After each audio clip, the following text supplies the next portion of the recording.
Welcome to রসে বাঙালি channel. আমার চ্যানেলে আপনাদের স্বাগত। আজ করব আমি ভাপা সন্দেশ রেসিপি। আমি এখানে এই সন্দেশটি করার জন্য নিয়ে নিয়েছি 250 গ্রাম ছানা। প্রথমে ছানাগুলোকে টুকরো টুকরো করে কেটে মিক্সি বাটিতে দিয়ে দিব।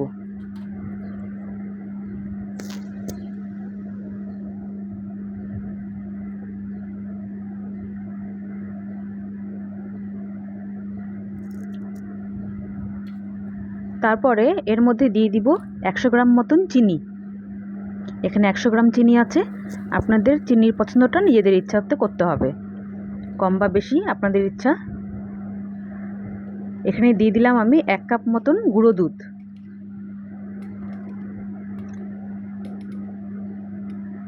আর এখানে কিছু কাজু বাদাম গুঁড়ো করে রেখেছি, এই কাজু বাদামটাও দিয়ে দিলাম, তাতে টেস্টটা সুন্দর আসবে। এখন মিক্সিটা একটু ঘুরিয়ে নিয়ে আসি। দেখুন একদম সুন্দর পেস্ট হয়ে গেছে, ঠিক এরকম হবে। যদি আপনাদের মনে হয় যে এটা খুব পাতলা হয়ে গেছে, তো এতে কিন্তু আরেকটু গুঁড়ো দুধ মেশাতে পারেন, বা ছানা থাকলে ছানাও মেশাতে পারেন। তো এখন আমি একটা টিফিন কারি বাটি নিয়ে নিয়েছি, চৌকো সাইজের টিফিন কারি বাটি নিয়েছি। এর মধ্যে আমি প্রথমে ঘি লাগিয়ে নিলাম, যেন খুব সহজে বের করা যায় সেজন্য। আর তারপরে আমি এই ব্যাটারটার থেকে অর্ধেকটা ব্যাটার দিয়ে দিলাম আমি এই টিফিন কারিতে ঢেলে। এখন সুন্দর করে সাজিয়ে নিব। আপনারা চাইলে নাও সাজাতে পারেন, এটা আপনাদের ইচ্ছা। আমার কাছে ছিল জন্য আমি এটা দিয়ে সাজিয়ে দিচ্ছি।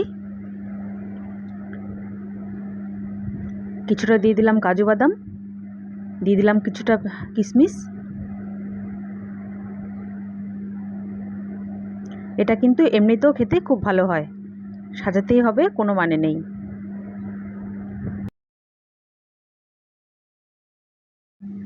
এখন দিয়ে দিব কিছুটা কাজু বাদাম আধ ভাঙা করে ভেঙে রেখেছিলাম, আর দিয়ে দিব কিছু আমন্ড বাদাম একদম ঝিঝিরি করে কেটে নিয়েছি।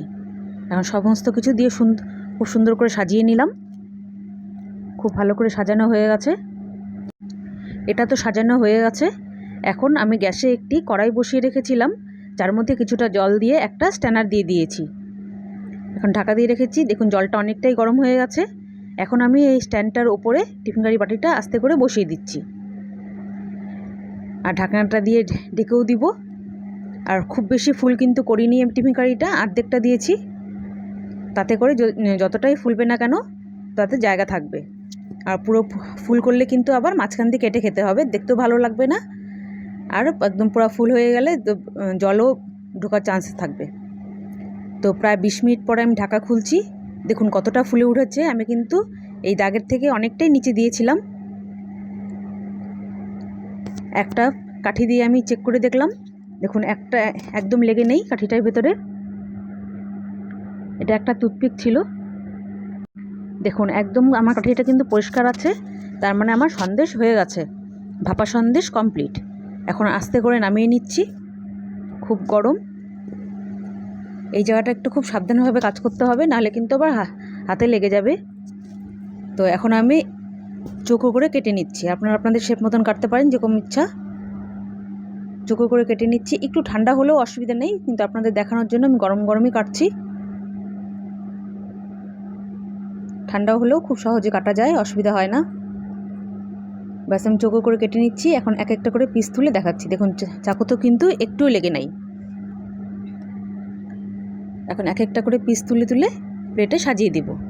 তারপরে বাকি যে আমার ব্যাটারটা ছিল, ছানার ব্যাটারটা, সেটা কিন্তু পরে আমি আবার এই টিফিন কারিতেই দিয়ে আবার ভাপিয়ে নেব। তাহলে হয়ে গেল আমার ভাপা সন্দেশ রেডি। তো রেসিপিটা যদি ভালো লাগে, খুব সহজভাবে এই রেসিপিটা করা যায়, আর খেতেও কিন্তু খুবই সুন্দর হয়, খুবই টেস্টি হয়। মুখে দিলেই একদম মিলিয়ে যায়, খুব টেস্টি হয়।